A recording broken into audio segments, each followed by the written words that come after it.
अवतार बघितला तर हा दत्त महाराजांचा स्वामींचा अवतार आहे. दत्त महाराजांचा तिसरा अवतार स्वामींचा आहे. दत्त महाराजांचे खऱ्या अर्थानं त्या ठिकाणी खूप अवतार तर आहेतच. त्या भगवंताच्या आपण अवताराचं वर्णन करत असताना आपण म्हणतो अवताराच्या नाशी तो हा उभा विटेवर आहे. त्या पांडुरंगाचा असेल, त्या भगवंत दत्तात्रय महाराजांचा असे खूप अवतार आहेत. पण ज्याला आपण पूर्णतम अवतार म्हणतो, जे पूर्ण अवतार म्हणतो, ते भगवंताचे दत्त महाराजांचे हे खऱ्या अर्थानं 3 अवतार आहेत. श्रीपाद श्रीवल्लभ हा दत्त महाराजांचा पहिला अवतार आहे. नरसिंह सरस्वती हा दत्त महाराजांचा दुसरा अवतार आहे. साधारणतः 13व्या-14व्या शतकामध्ये नरसिंह सरस्वती महाराजांचा अवतार झाला. आणि भगवंतानं, कारण भगवंत तसं अवताराला स्वतःहून येत असतात, संत स्वतःहून येत असतात, भगवंताला आणावं लागतं. तसं दत्त महाराज या अवताराला आलेले आहेत. तुम्ही माझ्याकडे बघा, काय अडचण नाही. श्रीपाद श्रीवल्लभाच्या अवताराच्या नंतर आपला जो अवतार दुसरा आला की नरसिंह सरस्वती महाराजांचा अवतार त्या ठिकाणी झाला. दत्त महाराजांनी त्यांच्या काळामध्ये जे कार्य केलं, जे तीर्थाटन केलं, भ्रमण केलं, अनेकांना गुरु केलं, तेच कार्य श्रीपाद श्रीवल्लभांनी केलं, तेच कार्य नरसिंह सरस्वती महाराजांनी केलं. आणि त्या काळातलं त्यांचं कार्य तसं थांबत नसतं भगवंताचं कार्य, परंतु काही प्रयोजन त्यांना बदल त्याच्यामध्ये करावाचा होता. म्हणून त्यांनी कर्दळी वनामध्ये त्या ठिकाणी साधनेला नरसिंह सरस्वती महाराज बसले. जवळजवळ ते किती बसले? 300-350 वर्ष त्या ठिकाणी कर्दळी वनामध्ये त्या ठिकाणी बसले. आणि त्यांना समाधी लागली. समाधी लागल्यानंतर 200-300 वर्षाचा काळ गेला आणि उद्धव नावाचा एक झाड तोड्या त्या ठिकाणी वृक्ष तोडण्यासाठी गेला. ज्या वृक्षाखाली नरसिंह सरस्वती महाराजांची समाधी लागलेली होती, त्या खाली ते वारुळ बनलं होतं, ते मुंग्याने वारुळ केलेलं होतं. आणि तो लाकड तोड्या त्या झाडावरती चढला, कुऱ्हाडीने झाडाचा पटा तोडत होता. आणि तोडता तोडता ती भगवंताची लीला होती, भगवंताला प्रकट व्हायचं होतं. म्हणून त्या उद्धव त्या वारुळावर लागली. वारुळावर लागल्या त्या वारुळातून रक्ताची एक चिळकांडी अशी बाहेर आली. तो घाबरला. उद्धव लाकडतोड्या घाबरल्यानंतर तो झाडावरून खाली उतरला. त्यानं ती माती बाजूला केली आणि कोणाला लागली, कोण आहे म्हणून असं प्रश्न विचारला. आणि प्रश्न विचारताना त्यांनी विचारलं की स्वामी आपण कोण आहात? स्वामी त्याच्यातून समाधीतून बाहेर आले आणि स्वामींनी सांगितलं, अरे तू प्रश्न काय विचारतो? तुझ्या प्रश्नातच तुझं उत्तर आहे. तू ज्या नावानं मला हाक मारली ते मी स्वामीच आहे. त्याला खूप भीती वाटत होती की माझ्याकडून अपराध घडला, माझ्याकडून साधूला इजा झाली, माझ्याकडून स्वामींना इजा झाली. परंतु स्वामींनी त्यांना सांगितलं की घाबरू नकोस, तू घाबरू नकोस, ही माझी लीला आहे, ही प्रकट होण्यासाठी. अशा प्रकारचा प्रश्न ज्यावेळेस अक्कलकोट मध्ये स्वामी महाराजांचं वास्तव्य सुरू राहत असताना भक्तांनी विचारलं की बाबा हे साधू आलेले आहेत आपल्याकडे, पण स्वामी तुम्ही कुठून आलात, कसे आलात, तुम्ही काय तुमचा ठाव ठिकाणा, असं ज्यावेळेस भक्तांनी विचारलं त्यावेळेस प्रत्यक्ष स्वामी महाराजांनी हे त्यांच्या खरं येण्याचा मार्ग त्यांनी सांगितला. कर्दळी वनामध्ये खऱ्या अर्थानं स्वामी त्या ठिकाणी प्रकट झाले. आणि प्रकट झाल्यानंतर तिथून स्वामींनी सबंध भारतभर तीर्थाटन केलं. मग हरिद्वारला गेले, काशीला गेले, तिबेटला गेले, नेपाळला गेले, तिथून अगदी कोलकात्याला गेले, त्या ठिकाणी कालिका मातेचं दर्शन घेतलं. आणि तिथून तीर्थाटन करत करत करत आपल्या महाराष्ट्रामध्ये खऱ्या अर्थानं काही विदर्भात, मराठवाड्यात त्या स्वामींचं वास्तव्य झालं.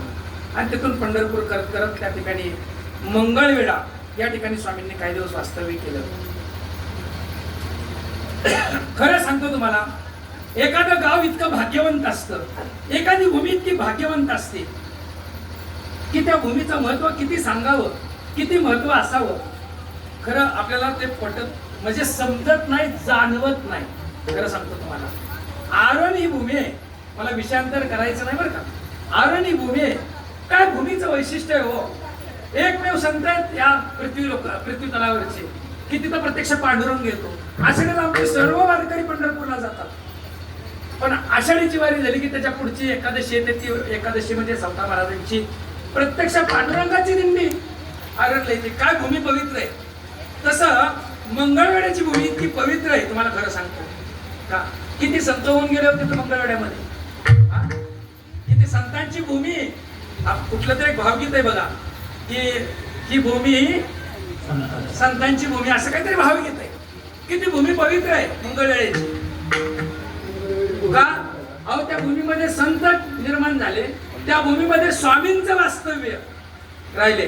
जवळजवळ 12 वर्ष स्वामींचं वास्तव्य त्या ठिकाणी. मला वाटतं दिगंबर गोवा म्हणून त्या ठिकाणी स्वामींचं वास्तव्य त्या ठिकाणी राहिले. आणि तिथून स्वामी निघत निघत निघत निघत त्या ठिकाणी पंढरपूरला आले. आपल्या मोहोळ या शहरामध्ये सुद्धा स्वामी काहीतरी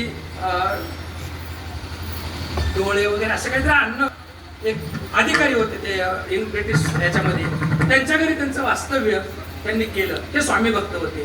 स्वामी भक्त जे होते, जे स्वामींचे खऱ्या अर्थानं साधक होते, त्यांच्याकडे स्वामी स्वतःहून जात होते. म्हणून मोहळा वास्तव्य त्यांच्याकडे होतं. एक दिवस कामानिमित्त त्यांना अक्कलकोटला जायचं होतं. अक्कलकोटला ते निघाले. त्यांच्याबरोबर त्यांचे 2 सेवक होते आणि ते 2 सेवक का बरोबर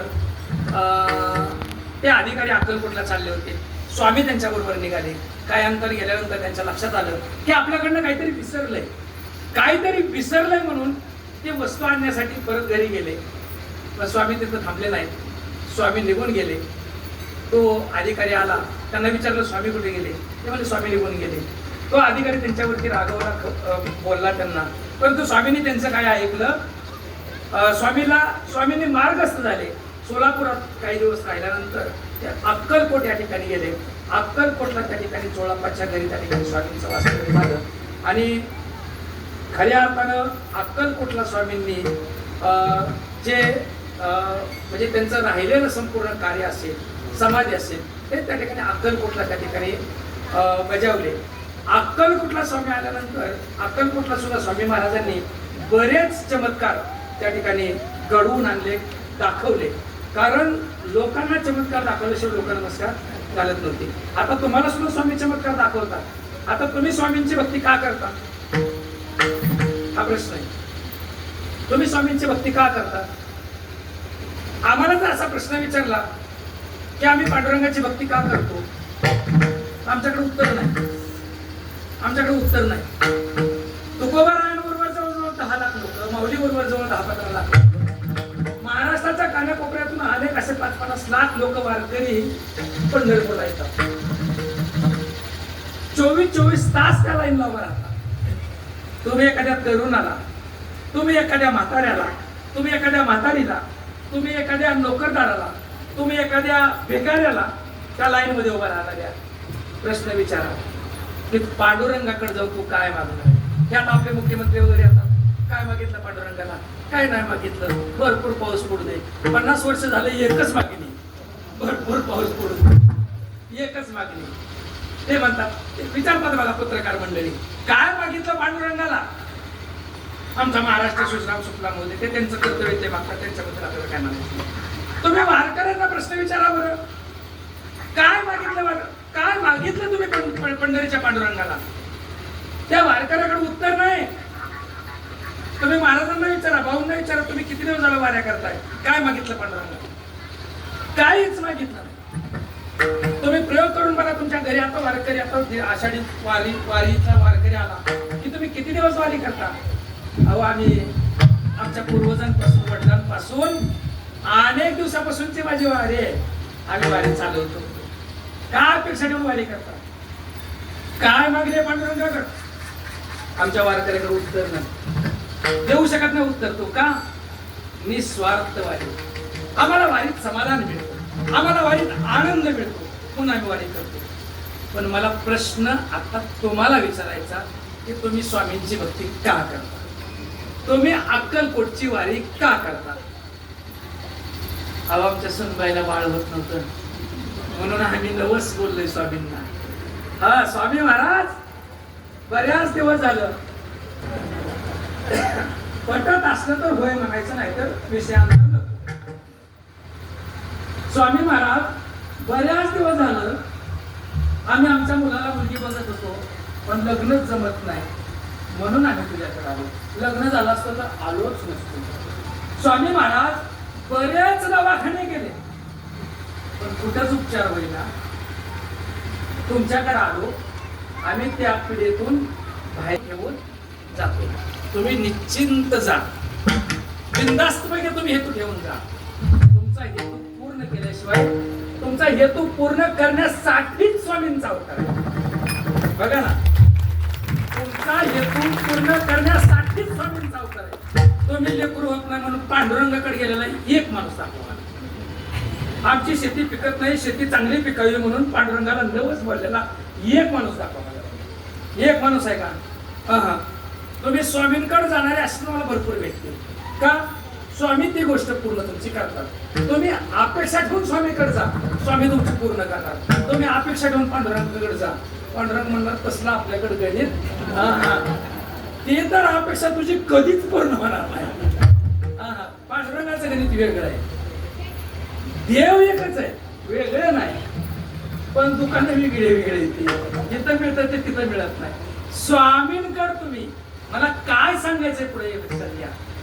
तुमच्या जीवनात कोणताही प्रसंग कुठली, आज अक्कलकोटला तुम्ही बघा किती गर्दी आहे, आज आपल्या या परिसरामध्ये किती गर्दी आहे, पण हेतू ठेवू नये ना. माझं म्हणणं असं आहे वैयक्तिक की तुम्ही निश्चित हेतू ठेवा, स्वामीची भक्ती करा.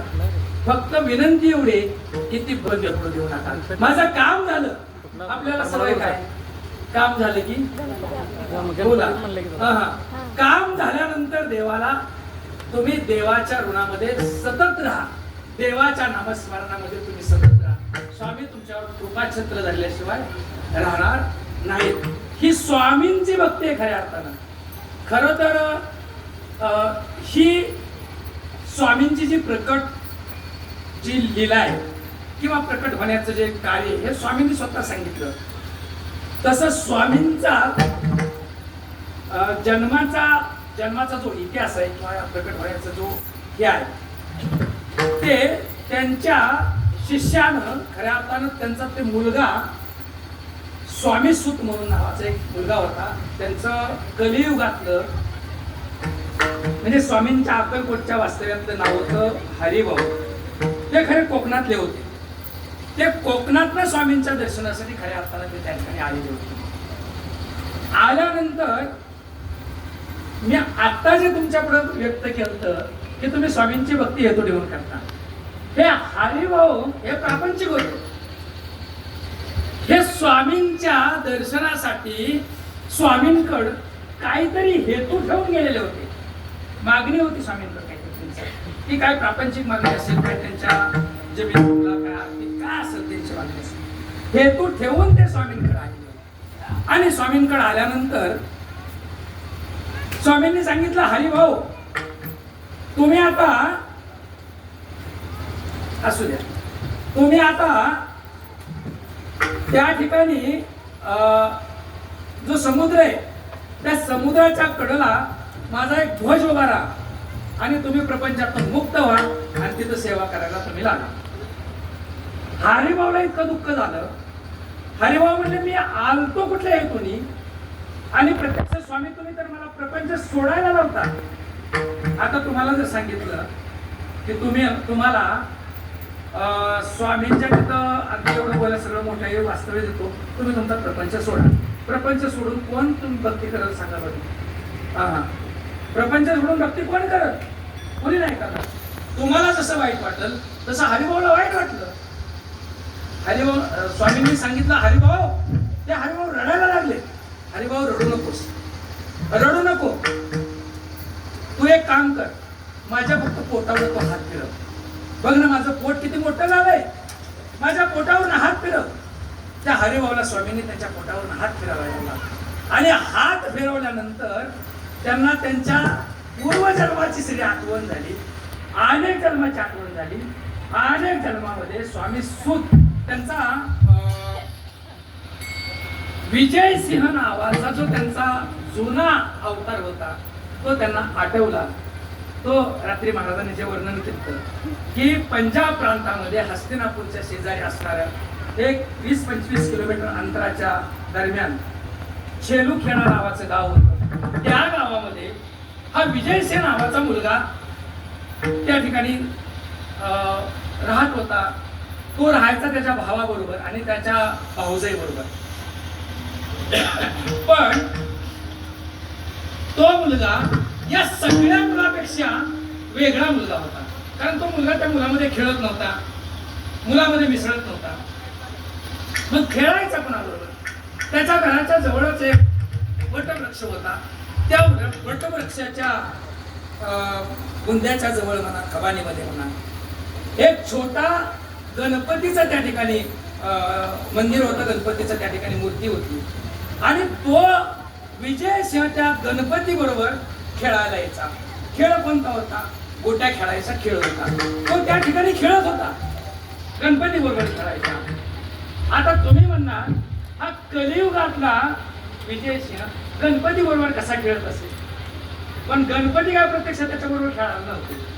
पण तो समजा गणपतीची जी बाजू होती, गणपतीचा जो डाव होता, तो डाव सुद्धा पण खेळायचा, तोच खेळत होता. गणपती बाप्पा आता ही तुमचा डाव, मी खेळलो, खेळा आता. हा माझा डाव झाला. गणपती बाप्पा आता हा तुमचा डाव, तो खेळायचा. स्वामी ही सगळी लीला त्या ठिकाणी पाहते. बऱ्याच दिवस झाले. बऱ्याच दिवस झाल्यानंतर त्या ठिकाणी स्वामी प्रकट झाले. स्वामींची मूर्ती 8 वर्षाची प्रकट झाली. बघा ना, देव अवताराला येत असताना हा स्वामींचा अवतार आहे. लक्षात घ्या, स्वामी देव आहे. देव अवताराला येत असताना आयोनी संभव त्यांचा अवतार असतो. आपण जसं जन्माला येतो तसे देव जन्माला येत नाहीत. तुम्ही राम अवतार बघा, तुम्ही कृष्ण अवतार बघा, तुम्ही भगवंताचे असंख्य अवतार बघा, ते प्रत्यक्ष प्रकट झालेले. तुम्ही म्हणणार मग आम्ही तर बघतो ना, कृष्ण लहान होता, प्रभू रामचंद्र लहान होते, ते परत लहान झालेले. बघा ना तुम्ही, प्रत्यक्ष 8 वर्षाची मूर्ती, कृष्णाची रामाची 8 वर्षाची मूर्ती प्रकट झाली. तशी स्वामींची 8 वर्षाची मूर्ती प्रकट झाली. आणि त्यांनी सांगितलं की मी अशा पद्धतीचा माझा अवतार आहे. आणि स्वामी त्याच्याबरोबर खेळले. स्वामींनी त्यांना हरवल्यानंतर ज्या गोट्या स्वामींना प्राप्त झाल्या त्यातल्या त्या गोट्या स्वामींनी त्यांना परत दिल्या. ही स्वामींची खऱ्या प्रकट होण्याची ही जी पहिली प्रक्रिया आहे, ती प्रक्रिया त्या पंजाब प्रांतामध्ये झाली. आणि त्यानंतर हे दिवस सगळे प्रक्रिया आटवली आणि ही सगळी स्वामींची प्रकट होण्याची काय प्रकट होण्याचा जो इतिहास होता तो प्रत्यक्ष त्या हरिभाऊंनी सांगितला. आणि आजच्या दिवशी चैत्र शुद्ध द्वितीयेला तो दिवस, ज्या दिवशी स्वामी पंजाब प्रांतामध्ये छेडूखेडा नावाच्या गावामध्ये प्रकट झाले, तो दिवस होता आजचा दिवस, चैत्र शुद्ध द्वितीया. या दिवसावरती ते प्रकट झाले. त्या हरिभाऊला त्याची आठवण स्वामींनी करून दिली. आणि अक्कलकोटमध्ये प्रथम सगळ्यात पहिल्यांदा तो प्रकट दिन स्वामींच्या आशीर्वादाने, स्वामींनी त्यांना सांगितलं की हरिभाऊ सांगतात ते बरोबर आहे. आणि तो प्रकट दिन तो हरिभाऊंनी अक्कलकोटमध्ये सुरू केला आणि तो आजही सुरू आहे. आणि आपण देखील त्या ठिकाणी सुरू करतो आहोत, चालू आहे. फक्त आता आपल्याला थोडंसं मालिका एक म्हणल्यानंतर चालत नाही, जाहिरात मध्ये आणावं लागते. तसं काल्याचं कीर्तन आहे, काल्याच्या प्रसंगाचं वर्णन करू आणि पुन्हा आपण स्वामींच्या प्रकटीकरणाकडे 1 मिनिटासाठी येऊ आणि आपण पुष्पवृष्टी त्या ठिकाणी आपण करणार आहोत. आपण काल्याचा प्रसंग आपण थोडस अभंगाला सोबत घेत आपण त्या ठिकाणी पुढे जायचं आहे. काल्याचा प्रसंग आपण त्या ठिकाणी वर्णन करायचा आहे. त्याच्या आधी आपण बद्ध भजन त्या ठिकाणी घेऊया. विठोबा